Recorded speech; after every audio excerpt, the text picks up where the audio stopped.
Bienvenue dans Philosophons. Cette première émission d'une série de 35 émissions est intitulée Philosophons le programme. Cette émission a pour but de vous proposer une manière simple et efficace d'aborder la philosophie, soit en étant initié, soit pour approfondir vos connaissances. Cette émission est conçue de manière à rendre la philo accessible à tous. Une émission structurée de telle sorte que vous serez apte à vous présenter à n'importe quel examen et ainsi philosopher sur n'importe quel thème. À chaque émission son titre, et chaque titre a un rapport avec une ou plusieurs notions philosophiques. Nous débuterons chaque émission avec une introduction complète suivie de près par un développement sur un ou plusieurs thèmes. Quelquefois, des textes viendront compléter ou illustrer notre développement. Nous vous proposerons souvent des citations à retenir qui pourront vous servir à enrichir vos dissertations. De plus, nous serons amenés quelquefois à faire face à des dissertations en répondant à des questions susceptibles de tomber au baccalauréat par exemple. Puis nous conclurons. Mais pas de panique, à chaque fois, les émissions vous permettront de retenir l'essentiel. Une chose est sûre, si vous suivez les 35 émissions que nous vous proposons, la philosophie n'aura plus aucun secret pour vous. Si vous êtes lycéen ou étudiant, attendez-vous à voir vos notes augmenter et soyez prêts à un changement essentiel. Vous allez acquérir une confiance en vous et serez plus à l'aise avec la philo que vous l'étiez auparavant. Dans cette première émission, nous allons philosopher sur le programme. En effet, cette émission va vous permettre d'acquérir des compétences pour philosopher, soit pour votre plaisir personnel, soit pour vous préparer aux examens du baccalauréat, ou n'importe quel autre examen. Que vous soyez intéressé, voire passionné par la philosophie, ou qu'au contraire vous soyez sceptique quant à l'utilité de celle-ci, vous découvrirez une méthode simple et efficace pour devenir philosophe grâce à nos différentes rubriques qui commencent donc par celle-ci, la rubrique numéro 1, Philosophons le programme. Par définition, un programme peut être un texte qui indique ce qui est prévu, comme un planning. Il peut également définir l'ensemble des sujets que les professeurs doivent aborder avec leurs élèves. Il peut être vu comme une planification en reprenant l'ensemble des choses que l'on prévoit de faire. C'est ce que nous allons voir tout de suite. Quel est le programme ? Autrement dit, quelles sont les choses que vous devez aborder en philosophie ? Je ne vous cache pas que le programme est chargé, mais pour cela nous allons mettre au point une méthode efficace pour que vous maîtrisiez à fond toutes les connaissances demandées. Pour vous initier à la philosophie, le programme dit scolaire propose un bon nombre de notions à étudier ainsi que des auteurs. Qu'il s'agisse de la conscience, de l'inconscient, de la perception ou encore d'autrui, le programme est complet et demande aux élèves de pouvoir développer chaque notion. Qu'en est-il de notre programme à nous ? Qu'allons-nous vous proposer pour être prêt à affronter n'importe quelle notion ? En bref, un programme complet qui contient toutes les notions ainsi que tous les auteurs que vous devrez maîtriser. Car en effet, si vous devez passer votre baccalauréat ou un autre examen de philosophie, vous devez être capable de commenter les œuvres des auteurs mais aussi de disserter sur une question posée. Une question qui, bien sûr, est en rapport avec une ou plusieurs notions que nous aurons étudiées ensemble. Chaque rubrique que nous vous proposons est importante. Elle sera en rapport avec une ou plusieurs notions ainsi qu'avec un ou plusieurs auteurs. Quelles sont ces notions ? Quel est le programme proposé ? Comment allons-nous répartir ce programme en plusieurs rubriques pour vous permettre au mieux d'être de véritables philosophes ? On vous demande déjà de maîtriser les notions philosophiques ainsi que de vous familiariser avec les auteurs et bien évidemment avec les repérages.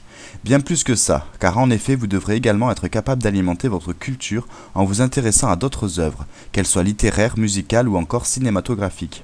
Et vous serez ensuite capable de faire tout seul le lien entre les notions et les sujets proposés car vous aurez acquis des connaissances solides. Le programme que nous proposons vous aidera à faire ce lien et à avoir des repères dans n'importe quel exercice. Quel est le programme pour maîtriser la philosophie ? Quel est le programme de nos différentes éditions ? À quoi sert d'enseigner la philosophie à des élèves ? À travers cette première édition consacrée au programme, vous allez assister également à une petite présentation de notre concept. En effet, tout au long des futures éditions, vous aurez droit à des explications, des citations, mais également à des questions philosophiques pour être à votre tour capable de les comprendre et de les expliquer. Que l'on soit élève en classe de terminale pour passer le baccalauréat ou simplement curieux d'apprendre la philosophie pour sa culture personnelle, il faut un programme pour s'initier peu à peu à la philo et ainsi devenir soi-même capable de philosopher. Pour cela, il faut se familiariser avec des notions telles que le bonheur, le désir, le travail ou encore la vérité. Grâce à nos différentes éditions, vous pourrez affronter n'importe quelle dissertation philosophique avec beaucoup d'aisance, mais surtout avec un bagage énorme, car tout au long des 35 éditions que nous vous proposons, vous aurez de quoi enrichir vos connaissances grâce aux différentes notions que vous saurez désormais analyser et argumenter, grâce aux différents auteurs dont vous retiendrez l'essentiel, également grâce aux citations que vous connaîtrez par cœur, mais aussi grâce aux œuvres auxquelles vous vous serez intéressé. Nous avons d'ailleurs commencé car au moment même où je vous parle, vous en savez déjà un peu plus et vous en saurez plus tout au long de notre rubrique. Vous vous familiariserez avec les notions philosophiques telles que la conscience, autrui, la perception, mais également petit à petit avec les repères philosophiques comme absolu relatif, objectif subjectif, universel général particulier singulier. Vous saurez aussi les pensées philosophiques de certains auteurs tels que Descartes, Sartre, Freud, Lacan, Platon, Merleau-Ponty. Peut-être qu'à l'écoute de ces noms la première fois, ils ne vous diront rien, mais je vous assure que ce ne sera plus du tout le cas au fur et à mesure des différentes éditions. Entrons tout de suite dans le vif du sujet, commençons par l'enseignement philosophique et notamment en classe de terminale. À quoi sert-il et quels sont ses objectifs ? Voici un texte intitulé « Présentation du programme ». L'enseignement de la philosophie en classe terminale a pour objectif de favoriser l'accès de chaque élève à l'exercice réfléchi du jugement et de lui offrir une culture philosophique initiale. Ces deux finalités sont substantiellement unies. Une culture n'est proprement philosophique que dans la mesure où elle se trouve constamment investie dans la position des problèmes et dans l'essai méthodique de leur formulation et de leurs solutions possibles. L'exercice du jugement n'a de valeur que pour autant qu'il s'applique à des contenus déterminés et qu'il est éclairé par les acquis de la culture. La culture philosophique à acquérir durant l'année de terminale repose elle-même sur la formation scolaire antérieure, dont l'enseignement de la philosophie mobilise de nombreux éléments, notamment pour la maîtrise de l'expression et de l'argumentation, la culture littéraire et artistique, les savoirs scientifiques et la connaissance de l'histoire. Ouvert aux acquis des autres disciplines, cet enseignement vise dans l'ensemble de ses démarches à développer chez les élèves l'aptitude à l'analyse, le goût des notions exactes et le sens de la responsabilité intellectuelle. Il contribue ainsi à former des esprits autonomes, avertis de la complexité du réel et capables de mettre en œuvre une conscience critique du monde contemporain. Dispensé durant une seule année, à la fin du cycle secondaire, et sanctionné par les épreuves d'un examen national, l'enseignement de la philosophie en classe terminale présente un caractère élémentaire qui exclut par principe une visée encyclopédique. Il ne saurait être question d'examiner dans l'espace d'une année scolaire tous les problèmes philosophiques que l'on peut légitimement poser ou qui se posent de quelque manière à chaque homme sur lui-même, sur le monde, sur la société, etc. Il ne peut pas s'agir non plus de parcourir toutes les étapes de l'histoire de la philosophie, ni de répertorier toutes les orientations doctrinales qui s'y sont élaborées. Il convient donc d'indiquer clairement à la fois les thèmes sur lesquels porte l'enseignement et les compétences que les élèves doivent acquérir pour maîtriser et exploiter ce qu'ils ont appris. Le programme délimite ainsi le champ d'études commun aux élèves de chaque série. Dans les classes terminales conduisant au baccalauréat des séries générales, le programme se compose d'une liste de notions et d'une liste d'auteurs. Les notions définissent les champs de problèmes abordés dans l'enseignement et les auteurs fournissent les textes en nombre limité qui font l'objet d'une étude suivie. Ces deux éléments seront traités conjointement de manière à respecter l'unité et la cohérence du programme. C'est dans leur étude que seront acquises et développées les compétences définies au titre ci-dessous. Les notions peuvent être interrogées à la faveur du commentaire d'une œuvre. Le commentaire d'une œuvre peut à son tour être développé à partir d'une interrogation sur une notion ou sur un ensemble de notions qu'il permet aussi d'appréhender dans certains moments historiques et culturels de leur élaboration. Le professeur déterminera la démarche qui lui paraîtra le mieux correspondre aux exigences de son cours et aux besoins de ses élèves. La liste des notions et celle des auteurs ne propose pas un champ indéterminé de sujets de débat ouverts et extensibles à volonté. Elle n'impose pas non plus un inventaire supposé complet de thèmes d'études que l'élève pourrait maîtriser du dehors par l'acquisition de connaissances spéciales, soit en histoire de la philosophie, soit en tout autre domaine du savoir. Elle détermine un cadre par l'apprentissage de la réflexion philosophique fondée sur l'acquisition de connaissances rationnelles et l'appropriation du sens des textes. Pour vous accompagner tout au long de ces différentes rubriques, je vous conseille de vous intéresser à d'autres œuvres qui peuvent alimenter votre curiosité philosophique, qu'elles soient cinématographiques, artistiques, littéraires ou musicales. Pour vous accompagner et faire de vous de véritables philosophes prêts à affronter n'importe quel sujet à un examen ou n'importe quel débat, nous vous proposons 35 éditions.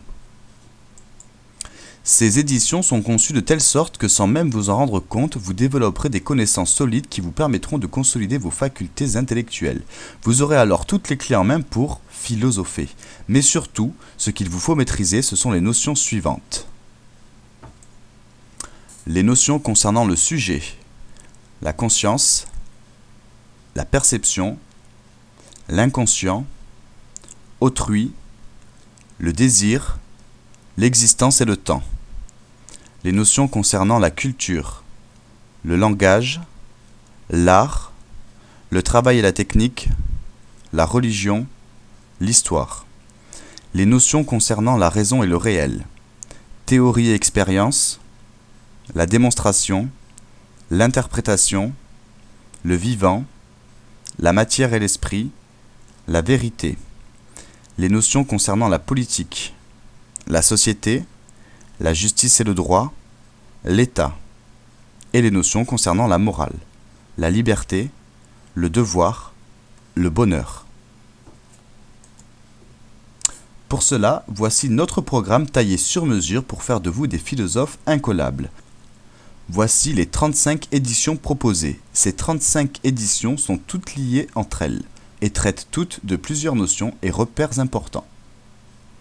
Le programme, la philosophie, les ambassadeurs, le mythe de la caverne, la dissertation philosophique, la vérité, la conscience, l'inconscient, autrui, le commentaire de texte philosophique, le vocabulaire de philosophie, l'épicurisme, le scepticisme, la lettre à Ménécée, la religion, l'art, le discours de la méthode, le temps, la mort, l'état, du contrat social, le droit, l'existentialisme est un humanisme, la justice, le bonheur, le prince, la liberté, le travail, la technique, le langage, le désir, le vivant, la science, la poésie et les citations philosophiques. Ceux qui ont bien suivi ont donc évidemment compris que là, en ce moment même, nous sommes en train de développer la première rubrique concernant le programme. En gros, la première rubrique que je suis en train de développer doit satisfaire votre curiosité et répondre à vos premières questions ainsi qu'à vos appréhensions. En effet, vous deviez sûrement vous demander à quoi sert tout ça. Pourquoi étudier la philosophie? Pourquoi établir un programme et quel est ce programme? Pourquoi me propose-t-on une méthode pour me familiariser avec la philo et comment ces rubriques vont-elles m'aider à approfondir mes connaissances? Nous sommes là pour vous accompagner et pour vous familiariser avec notre méthode. Le texte suivant est intitulé « Les notions et les repères ». Le choix d'un nombre restreint de notions n'a d'autre principe que d'identifier les plus communes et les mieux partagées. Les notions retenues doivent constituer un ensemble suffisamment cohérent et homogène pour que leur traitement fasse toujours ressortir leurs liens organiques de dépendance et d'association. En outre, la spécification des listes de notions propres au programme de chaque série tient compte non seulement de l'horaire dévolu à l'enseignement de la philosophie, mais aussi des connaissances acquises par les élèves dans les autres disciplines. Enfin, l'intelligence et le traitement des problèmes que les notions permettent de poser doivent être guidés par un certain nombre de repères explicites.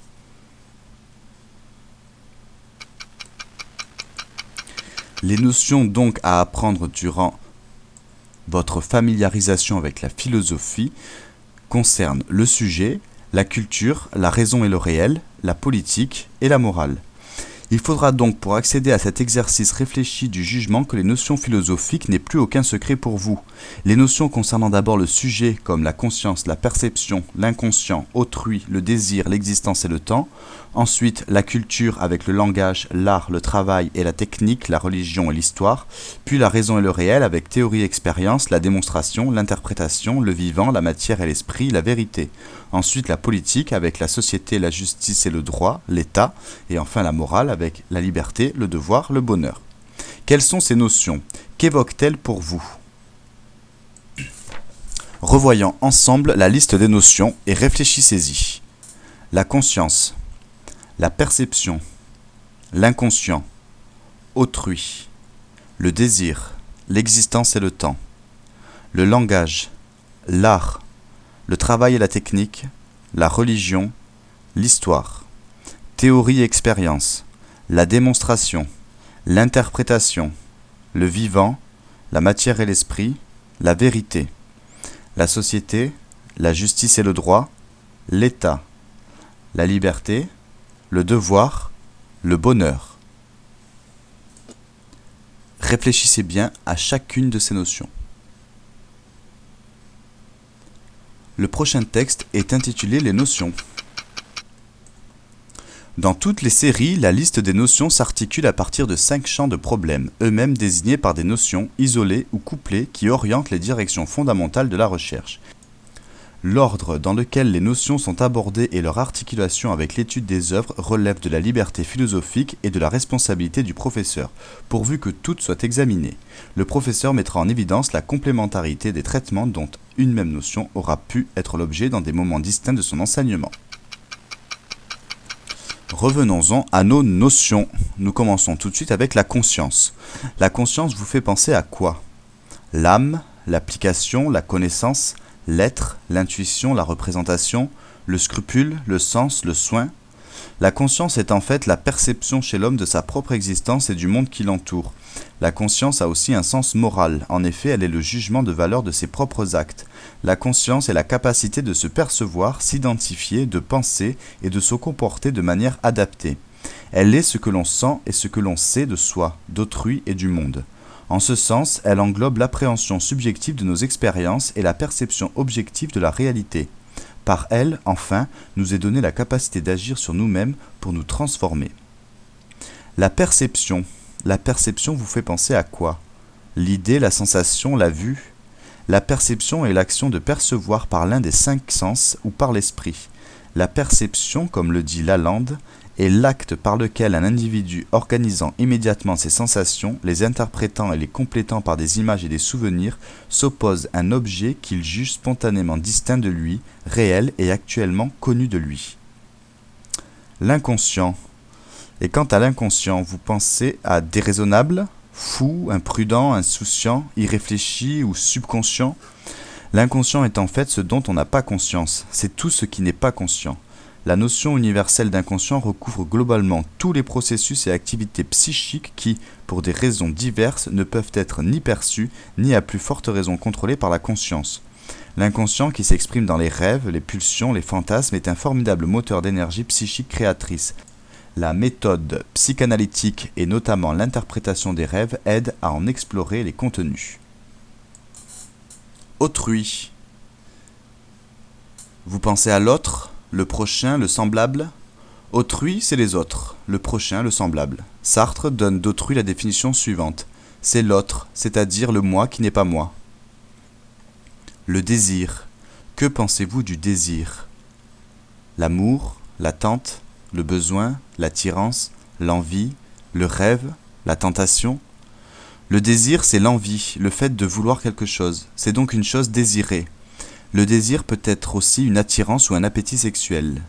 Le désir est un effort de réduction d'une tension issue d'un sentiment de manque et en ce sens, on ne désire que ce dont on manque. L'existence et le temps. Qu'est-ce que l'existence et le temps? Exister, c'est être là, Dasein en allemand. Cette formule qui est au centre de la philosophie de Martin Heidegger, 1889-1976, fait signe en direction d'une corrélation forte de la notion d'existence avec celle du temps. Être là, n'est-ce pas en effet fondamentalement être présent? Or, être présent, c'est s'inscrire dans une durée, à l'articulation d'un passé dépassé et d'un avenir à venir, et ainsi prendre place au cœur ontologique d'un devenir lui-même constitutif du temps. Le langage. Le langage vous fait penser au verbe, à la langue et au vocabulaire.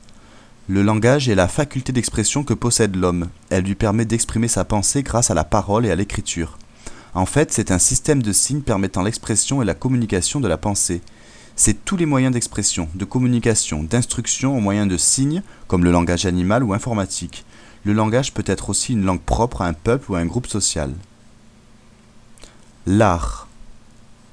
Quant à l'art, c'est l'expression par des créations humaines d'un idéal esthétique. Il peut être aussi l'ensemble des œuvres artistiques d'un pays ou d'une période. En fait, c'est une activité humaine. Le produit de cette activité ou l'idée que l'on s'en fait s'adressant délibérément au sens, aux émotions et à l'intellect. On peut dire que l'art est le propre de l'homme, ce qui le distingue au sein de la nature, et que cette activité n'a pas de fonction clairement définie. Le travail et la technique. Qu'est-ce que cela signifie ? Le travail est une activité humaine organisée et utile. Quant à elle, la technique est l'une des grandes composantes du savoir-faire artisanal et industriel. Elle est le produit de l'ensemble de l'histoire de l'humanité, chaque peuple et chaque époque ayant apporté ses compétences. La religion. Qu'est-ce que la religion? L'idolâtrie, l'adoration, le culte, la spiritualité, le surnaturel? La religion est en fait l'ensemble des croyances et des pratiques culturelles qui fondent les rapports entre les hommes et le sacré. L'histoire. L'histoire vous fait penser au conte, à l'anecdote, la biographie, la chronologie, au mythe ou à la légende. L'histoire, c'est en fait l'ensemble des événements et faits passés. L'histoire est la science qui étudie les faits et événements passés. Elle peut être aussi les étapes retraçant l'évolution d'un thème ou d'une personne. La démonstration. La démonstration vous ramène à l'argumentation, le déploiement, l'exposition, l'illustration, la présentation, la preuve, le raisonnement ou peut-être le témoignage. La démonstration est en fait le raisonnement par lequel on démontre la vérité d'une proposition. L'interprétation. L'interprétation nous rappelle l'adaptation, le commentaire, l'exécution, l'explication. L'interprétation est l'action d'interpréter, comme par exemple la manière dont un artiste joue une pièce de théâtre ou une œuvre musicale. Le vivant. Le vivant nous renvoie à l'actif, l'animé, le demeurant, l'étant, l'existant. Le vivant est en fait ce qui est en vie, ce qui est doué de vie, ce qui est vif, plein de vivacité. La matière et l'esprit. La matière est ce qui est le plus élémentaire, au sens où c'est ce qui existe indépendamment de l'homme, comme ce qui est susceptible de recevoir sa marque, la marque de l'esprit. La définition est ici nominale, et matière ce qui n'est pas esprit, et inversement. La vérité. La vérité nous rappelle l'authenticité, le bien fondé, le dogme, la réalité. La vérité est en fait la conformité à la réalité. Elle peut être une proposition exprimant la conformité d'une idée avec son objet ou la conformité d'un récit avec un fait. Comme le dit saint Thomas d'Aquin, la vérité est l'adéquation de la chose et de l'intellect, et non ce que l'on pense couramment comme étant seulement le contraire du mensonge ou ce qui n'est pas faux. En effet, la vérité est le lien entre le réel et la chose, donc seuls nos jugements peuvent être considérés comme vrais ou faux. La société. La notion de société désigne en premier lieu tout groupement d'individus dépendant les uns des autres et agissant selon des schèmes communs. Une société est un groupe organisé d'êtres humains ou d'animaux ayant établi des relations durables qui vivent sous des lois communes, qui ont une forme de vie commune, qui sont soumis à un règlement commun ou qui ont un centre d'intérêt commun. La justice et le droit. La justice est un principe moral de la vie sociale fondé sur la reconnaissance et le respect du droit des autres, qui peut être le droit naturel, l'équité, ou le droit positif, la loi. La justice est aussi le pouvoir d'agir pour faire reconnaître et respecter ces droits. Le droit, en général, est un ensemble des règles, de normes qui régissent les rapports entre les hommes. Le droit est donc un fait avant tout normatif et social. La justice est une valeur et le droit est une institution dédiée à cette valeur. C'est juste, ce n'est pas juste. L'État. Au sens le plus large, l'État est la manière d'être des personnes vivant en société. L'État se caractérise comme un pouvoir qui s'exerce sur les individus d'une société. Ce pouvoir se manifeste au travers de lois dont le respect est imposé. Il suppose des individus qui s'y soumettent, qu'ils renoncent donc à exercer un pouvoir personnel. La liberté. La liberté est la faculté d'agir selon sa volonté en fonction des moyens dont on dispose, sans être restreint par le pouvoir des autres. Agir librement, c'est agir sans contrainte. Il n'y a que les êtres vivants qui peuvent être libres dans la mesure où ce sont les seuls qui sont susceptibles d'agir spontanément, autrement dit, sans y être déterminés par quelque chose d'extérieur, par une autorité humaine ou par des causes physiques. Le devoir. Le devoir est un impératif qui impose à l'homme d'accomplir ce qui est prescrit en vertu d'une obligation. L'obligation morale, opposée à l'obligation juridique. Le devoir est une obligation interne au sujet, l'obligation juridique une obligation externe, une contrainte. Le devoir est le problème sous-jacent consistant à trouver le fondement de cette obligation. Kant fera du devoir un absolu. Le devoir est la nécessité d'accomplir l'action par pur respect pour la loi. Un devoir, c'est tout ce qui correspond à une obligation morale. Le bonheur. Le bonheur est un état durable de plénitude et de satisfaction, un état agréable et équilibré de l'esprit et du corps, d'où la souffrance, le stress, l'inquiétude et le trouble sont absents. Le bonheur, ce n'est pas simplement être heureux, comme l'écrivait Aristote. Une hirondelle ne fait pas le printemps, ni non plus un seul jour. Cette phrase, devenue proverbiale, signifie que le bonheur n'est pas l'affaire d'un instant. Il doit, s'il est véritable, s'inscrire dans la durée. Nous venons de définir grossièrement les notions, mais nous les verrons plus tard en détail, dans les prochaines éditions bien sûr. Il est bien sûr important de ne faire l'impasse sur aucune notion. En effet, surtout le jour du baccalauréat, n'importe laquelle peut tomber et malgré tous les pronostics que l'on peut faire, on n'est jamais à l'abri d'une surprise. Bientôt, ces notions-là seront des clés pour vous permettre d'argumenter n'importe quelle thèse ou antithèse grâce à nos différentes rubriques qui explorent toutes ces notions. Néanmoins, les notions ne sont pas isolées les unes des autres et on peut trouver des liens entre elles ou même avec des œuvres qui ont marqué la pensée et qui peuvent être utilisées dans des copies sur des thèmes bien distincts. En plus des notions, il vous faut aussi vous familiariser avec les repères. Quels sont-ils ?